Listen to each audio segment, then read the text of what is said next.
Hi friends, இந்த வீடியோவில் நாம் சந்தியா ராகு சீரியலோட ரிவ்யூ பற்றி தான் பார்க்க போகிறோம்.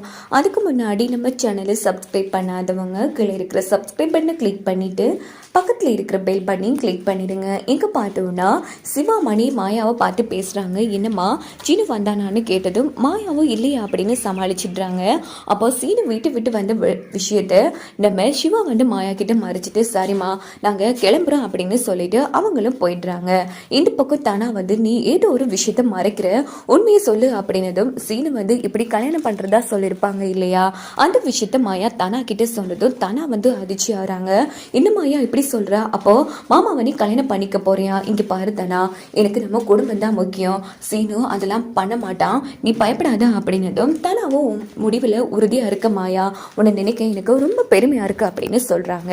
அதுக்கப்புறமா டூர்லாம் முடிச்சு நம்ம மாயாவும் தானாவும் கிளம்புறாங்க. அதுக்கு முன்னாடியே மணியும் சிவாவும் வீட்டுக்கு அங்கே சீனு வரவே இல்லை, மாயாவும் தானாவும் கேம்பில் தான் இருக்காங்க. அண்ணி எங்கே தேடியும் சீனுவை காணும் அப்படின்னதும் ஐயோ இந்த மாயா கிடைக்கலைங்கிறதுக்காக என் பிள்ளை என்ன தப்பான முடிவு எடுத்தானோ தெரியலையே அண்ணி, எனக்கு ரொம்ப பயமா இருக்கு அப்படின்னு சொல்லி பத்மா அழுதுட்டு இருக்காங்க. இங்க பாரு பத்மா, சீனு படிச்ச புள்ள, இப்படி முட்டாள்தனமான காரியம் எல்லாம் பண்ண மாட்டான், நீ அவளை நினைச்சு பயப்படுறத முதல்ல நிப்பாட்டு.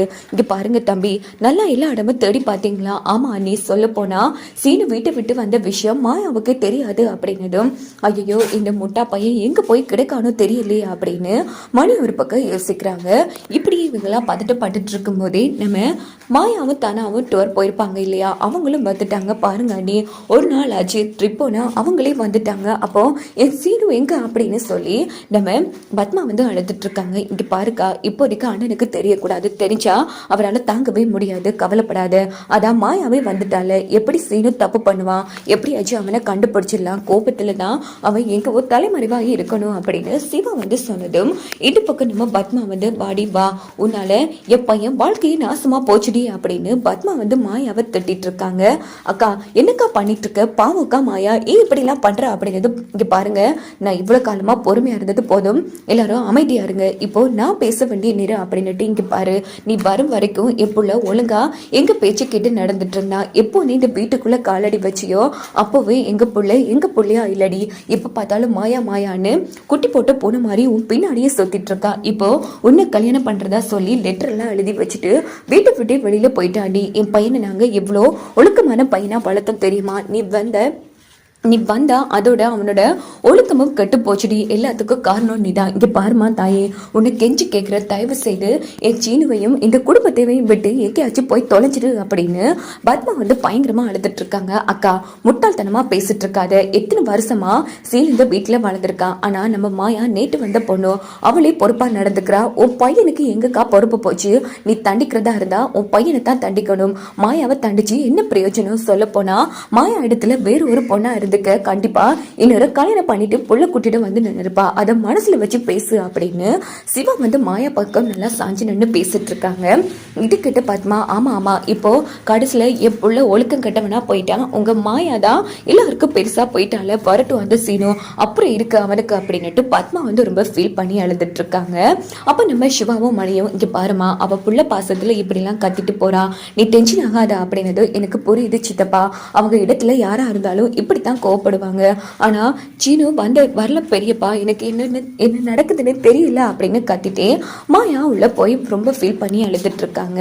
அப்ப நம்ம தானா மாயா இங்க பாரு மாயா, 8 மணி ஆக போது, மாமா இன்னும் வீட்டுக்கு வரலன்னா ஒருவேளை மாமா சொன்ன மாதிரி எது தப்பான முடிவு எடுத்துருப்பாருன்னு எனக்கு பயமா இருக்கு அப்படின்னதும் மாயா அதிர்ச்சி ஆறாங்க. தானா என்ன பேசிட்டு இருக்கா, அதெல்லாம் ஒண்ணு நடந்திருக்காது, இங்க பாரு மாயா, நீ நினைக்கிற மாதிரி இல்ல, மாமா பெருசா ஒரு விஷயத்திலேயே ஆசைப்படவே படாது, ஒரு அப்படி தப்பி தவறி ஒரு விஷயத்துல ஆசைப்பட்டுருச்சுன்னா அது கிடைக்கலன்னா அது தாங்காது மாயா, அது கிடைக்கிறதுக்கு எந்த எல்லைக்கு வேணாலும் போகும் அப்படின்னதும் உடனே சீனு தற்கொலை பண்ணுவேன்னு சொன்ன விஷயத்த மாயா நினைச்சு ரொம்ப ஃபீல் பண்ணிட்டு இருக்காங்க.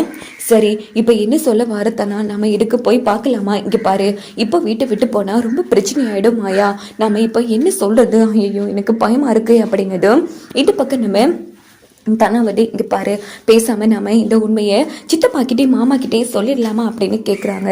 சரி அப்படின்னு சொல்லிட்டு தனாவும் மாயாவும் நேரா சிவா மணி 2 பேர்கிட்டையும் வந்து பேசுறாங்க. சித்தப்பா என்ன மன்னிச்சிடுங்க சித்தப்பா, என்ன ஆச்சு தெரியுமா, சீனு என்ன பார்க்க வந்தான், கல்யாணம் பண்ண சொல்லி வற்புறுத்தினா, நானும் திட்டி அனுப்பிட்டேன். அதுக்கு அவன் சொன்னா மலைக்கோவில்ல நான் உனக்கு 8 மணிக்கு உனக்காக 8 மணி வரைக்கும் வெயிட் பண்ணிட்டு இருப்பேன், அப்படி நீ வரலன்னா தற்கொலை பண்ணிப்பேன்னு சொன்னான். நானும் அதை அசால்ட்டா விட்டுட்டேன், அவன் பண்ண மாட்டான்னு. எனக்கு இப்போ பதட்டமா இருக்கு அப்படின்னதும், ஐயோ என்னம்மா இது, இந்த விஷயத்த இப்போ சொல்ற, என்னம்மா மாயா நீ இதை ஸ்டார்ட்லயே சொல்லியிருக்க, நாங்க அங்கேயே போய் பார்த்துருப்போம்ல, என்னம்மா மாயா அவனை பத்தி உனக்கு தெரியாதுமா, அவன் ரொம்ப பிடிவாதக்காரன், ஒரு விஷயம் கிடைக்கலன்னா கண்டிப்பா அதை அடையிறதுக்கு எந்த எல்லைக்கு வேணுனாலும் போவான், என்னம்மா மாயா இப்படி பண்ணிட்டேமா அப்படின்னு மணி ஒரு பக்கம் புலம்பிட்டு இருக்காங்க.